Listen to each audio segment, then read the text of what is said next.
Negative घटना प्रसंग हे सगळ्यांच्याच आयुष्यात घडतात आणि त्यांना ॲक्सेप्ट करायचं असतं. ॲक्सेप्ट केलं तर गोष्टी सोप्या होतात हे सगळ्यांनाच माहिती आहे, पण ॲक्सेप्ट करताना जड जातं. ॲक्सेप्ट कसं करायचं हेच कळत नाही. आणि म्हणूनच आपण आज ह्याबद्दल बोलणार आहोत की आपल्याला नको असणाऱ्या गोष्टी ज्या आपण कंट्रोल करू शकत नाही, ज्या आपण बदलू शकत नाही, ज्याचा आपल्याला त्रास होतोय, अशा गोष्टी आपण कशा ॲक्सेप्ट करायच्या, त्याचा स्वीकार कसा करायचा याबद्दल आज आपण बोलणार आहोत. नमस्कार, मी पल्लवी पाटणकर. मनोवेदमध्ये आपल्या सगळ्यांचं खूप स्वागत आहे. मनोवेदमध्ये मनाशी संबंधित असणाऱ्या सगळ्या गोष्टींवर चर्चा केली जाते. जर तुम्हाला याच्यामध्ये आवड असेल, रुची असेल, मदतीची गरज असेल तर चॅनलला नक्की सबस्क्राईब करा. चॅनलवर negative thoughts, positive affirmations, relaxation techniques अशा वेगवेगळ्या गोष्टींवरती चर्चा केलेली आहे, ज्याची तुम्हाला मदत होऊ शकते. सबस्क्राईब केल्यानंतर तुम्हाला प्लेलिस्ट दिसतील, वर्गवारी केलेली आहे विषयानुसार, त्याचा तुम्हाला उपयोग करून घेता येऊ शकेल. तर आज आपण आपला जो मूळ मुद्दा आहे तो आहे नको असणाऱ्या गोष्टी, घटना, प्रसंग जे आपल्या सगळ्यांच्याच आयुष्यात घडत असतात. तुम्हाला ते बदलता येत नाही. तुम्हाला माहिती आहे तुमचा त्याच्यावरती कंट्रोल नाही आहे. तुम्ही खूप आटापिटा करता ते बदलण्याचा, ते काही बदलत नाही आणि त्याच्यासाठी तुमची चिडचिड वाढायला लागते. तुम्ही त्रागा करून घ्यायला लागता आणि त्या गोष्टीला सामना करण्याच्या ऐवजी तुम्ही त्याच्यामध्ये जास्त अडकून राहता आणि गोष्टी तर बदलत नाहीच आणि तुमचाही त्रास कमी होत नाही आणि मधल्यामध्ये तुम्हाला सफर करावं लागतं किंवा तुम्हाला तुमचा त्रास वाढत जातो. तर आता ह्या सगळ्यांवरचं उत्तर काय आहे? तर उत्तर आहे ॲक्सेप्टन्स. तो ॲक्सेप्टन्स सहज सोपा करण्यासाठी काय करायला हवं आहे हे आज आपण बोलणार आहोत. त्याच्या आधी एक गोष्ट आपण समजून घेऊयात की ॲक्सेप्टन्स म्हणजे माघार घेणं नाही. ॲक्सेप्टन्स म्हणजे कमीपणा नाही आहे. ॲक्सेप्टन्स म्हणजे आपण गोष्टींचा जेव्हा स्वीकार करतो तेव्हा आपण सशक्त होतो, जास्त स्ट्रॉंग होतो. आपण त्या गोष्टीचा तोडगा काढण्यासाठी समर्थ होतो. म्हणजे त्याच्यातून सोल्युशन्स निर्माण होतात. जेव्हा आपण ॲक्सेप्ट करत नाही तेव्हा आपण त्या परिस्थितीमध्ये अडकून राहतो. आपल्याला त्याचे सोल्युशन्स मिळत नाहीत आणि या व्यतिरिक्त आपली नेगेटिव्हिटी वाढते. आपल्याला मानसिक त्रास जास्त वाढतो. आणि जर आपण ॲक्सेप्ट केलं तर आपला मानसिक त्रास कमी होतो. आपण सोल्युशनकडे जातो. आपल्याला मनशांती मिळते आणि आपल्याला पुढचे मार्ग दिसतात की आता आपल्याला पुढे जाऊन काय करायचं आहे. त्याच्यामुळे जेव्हा आपण ॲक्सेप्टन्स म्हणतो, स्वीकार म्हणतो, तो कमीपणा नाही आहे, ती माघार नाही आहे किंवा ते सोडून देणंसुद्धा नाही आहे. तर ते नक्की काय आहे हेच आपण व्यवस्थित डिटेलमध्ये बघणार आहोत. आयुष्यामध्ये बऱ्याच अशा गोष्टी असतात ज्याच्यामध्ये काही नात्यांमध्ये ताणतणाव असतो जो तुम्हाला बदलता येत नाही, ज्याचा तुम्हाला त्रास होतो आणि तुम्हाला ते सोडताही येत नाही.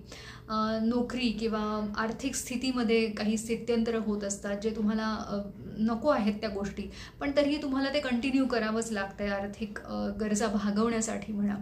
किंवा शारीरिक आजार आहेत ज्याचा त्रास होतो, जे नको आहे, पण तरीसुद्धा तुम्हाला ते फेस करावे लागणारच आहेत. सो अशा काही परिस्थिती आयुष्यामध्ये प्रत्येकाच्याच असतात की ज्या समोर आहेत, आपल्याला नको आहे, ज्याचा त्रास होतो आहे, पण तरीसुद्धा आपल्याला त्या ॲक्सेप्ट करणं जड जातं आहे की कसं मी ॲक्सेप्ट करू की आहे याचा त्रास मला होतो आहे, तर मी काय करायचं. तर सगळ्यात महत्त्वाचा मुद्दा जो आहे आपला की आपण ॲक्सेप्ट करणं म्हणजे काय आहे की एखादी गोष्ट माझ्या आयुष्यात जशी आहे, मग ते नात्यांमधले प्रॉब्लेम्स असतील, करिअरमधले प्रॉब्लेम्स असतील किंवा कोणी आपल्याला कसं वागवत असेल हे असेल, तर ह्या सगळ्या गोष्टींबद्दल आपण मनामध्ये जे काही त्याचा अर्थ लावलेला आहे किंवा त्याचं जे विवरण आपण केलेलं आहे, जे आपण त्याच्याबद्दल स्वतःला मेसेजेस देतो आहेत, ते आधी आपण स्वतः तपासून बघूयात. तर असे कुठले कुठले मेसेजेस असतात जेव्हा आपण वस्तुस्थिती ॲक्सेप्टच करत नाही, ज्याचा स्वीकारच करत नाही. काय आपण स्वतःला सांगत असतो की एकतर मुळात हे खूप भयंकर आहे, ऑफुल, टेरिबल, हॉरिबल असे शब्द आपण वापरतो. अनबेरेबल आहे म्हणजे सहन न करण्यासारखं आहे की मला आता हे सहनच होत नाही, आता हे डोक्यावरून पाणी गेलेलं आहे, असे शब्द वापरले जातात. किंवा पुष्कळदा हे सगळं खूप अवघड आहे, अशक्य आहे किंवा हा एंड झालेला आहे सगळ्या गोष्टीचा की आता सगळं इथे संपलेलं आहे, त्याच्या पुढे काही होणारच नाही. किंवा खूप सगळं बिघडून गेलं आहे, सगळं विस्कळीत झालेलं आहे, उद्ध्वस्त झालेलं आहे, असे शब्दप्रयोग केले जातात.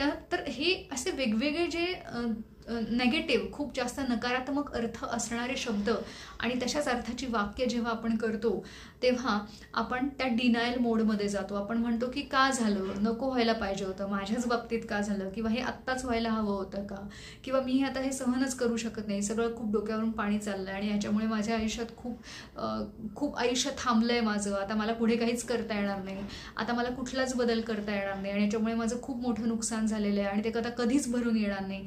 तर अशा पद्धतीने आपण डिनायल मोडमध्ये जातो. म्हणजे ॲक्सेप्टन्सच्या जी विरुद्ध परिस्थिती आहे, की जे काही घडलेलं आहे ते घडायलाच नको होतं असं समजून आपण त्याबद्दल तशी ती वाक्य तयार करतो.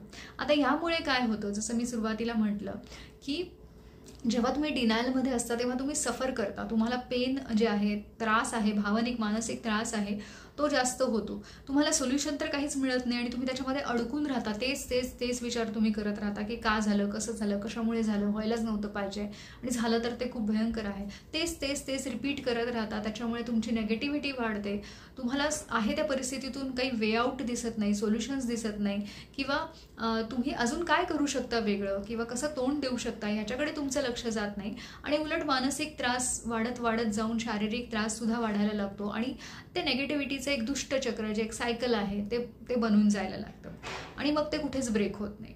आता याच्या विरुद्ध जेव्हा आपण ॲक्सेप्टन्स म्हणतो, ॲक्सेप्ट करणं म्हणजे की हो ही परिस्थिती मला मान्य आहे, जे काही घडलेलं आहे मान्य आहे. याचा अर्थ असा नाही आहे की मनाविरुद्ध जे काही घडलेलं आहे त्याला ॲग्री होणं किंवा त्याला सहमत होणं किंवा इच्छा नसताना सुद्धा जे काही चाललं आहे ते चांगलं चाललेलं आहे असं म्हणणं, असा त्याचा अर्थ नाही आहे.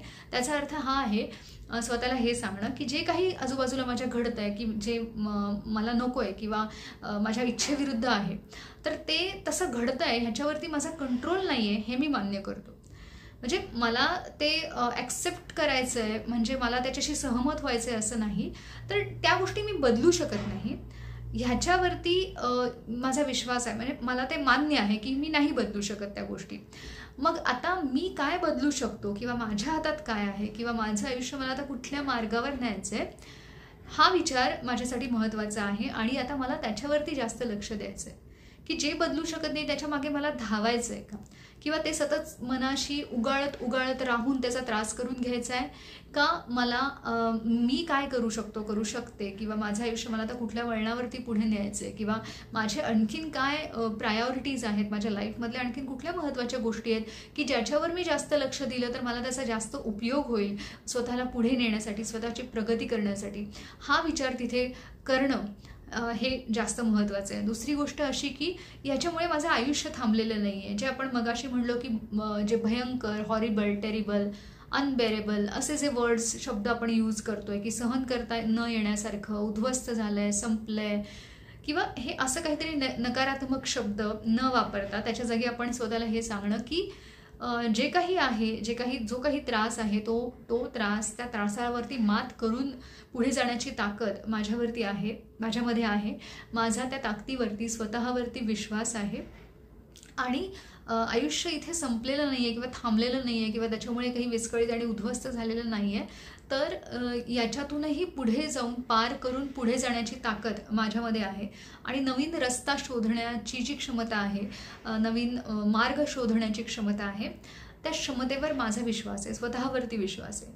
तर इथे आपण काय केलं आहे की आपण त्या दुःखाला, त्या त्रासाला कुठलंही अतिशयोक्ती न करता किंवा त्याला न वाढवता किंवा त्याचं परत परत तेच उगाळत न राहता आता आपण काय करू शकतो आणि आता आपण स्वतःला कुठल्या रस्त्यावरती नेऊ शकतो किंवा स्वतःचा आनंद आपण आता कुठे शोधू शकतो ह्याचा आपण जास्त विचार करतो. त्यामुळे ॲक्सेप्टन्स आणि म्हणजेच स्वीकार जो आहे तो आपल्याला चांगल्या मार्गावरती घेऊन जातो. आपण सामना करतोय, आपण माघार नाही घेत आहोत, आपण कमीपणा नाही घेत आहोत, तर आपण आपला त्रास कमी करण्यासाठी पुढे सरसावतोय, आपण आपला प्रॉब्लेम सॉल्व्ह करतो आहोत, आपण आपल्याला स्वतःला पुढे नेण्यासाठी प्रयत्नशील आहोत इथे आणि आपण आपल्या मनःशांतीकडे जातो आहे आणि जी अल्टिमेट सगळ्यांना हवी असते.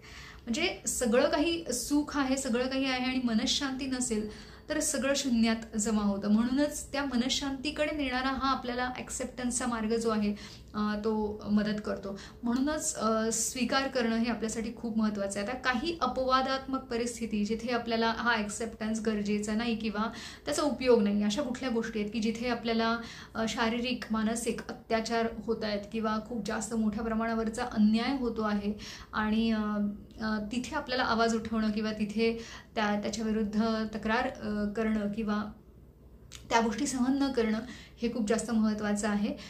जिथे सेक्शुअल अब्यूज होत आहेत, लैंगिक अत्याचार होत आहेत, त्या ठिकाणीसुद्धा तिथे गप्प न राहणं हे महत्त्वाचं असतं. त्याच्यामुळे अशा काही सिच्युएशन्स वगळता बाकी इतर ठिकाणी जे आपण म्हणतो आहे की आपल्या आजूबाजूला घडतं आहे, जिथे आपल्याला त्रास होतो आहे, मानसिक त्रास होतो आहे, आपल्याला न आवडणाऱ्या गोष्टी घडत आहेत, पण आपल्याला त्याच्यातून बाहेर नाही निघायचं आहे किंवा आहे त्या स्थितीमध्ये आपल्याला जगायचं आहे, तर मग तिथे आपण वस्तुस्थितीचा स्वीकार करून आहे त्या स्थितीमध्ये कसं स्वतःला चांगलं ठेवू शकतो ह्याचा आपण विचार नक्कीच करू शकतो. व्हिडिओ आवडला असेल तर लाईक करा, जास्तीत जास्त लोकांपर्यंत माहिती पोहोचत राहावी याच्यासाठी शेअर करा आणि अशाच वेगवेगळ्या व्हिडिओसाठी चॅनलला सबस्क्राईब करा.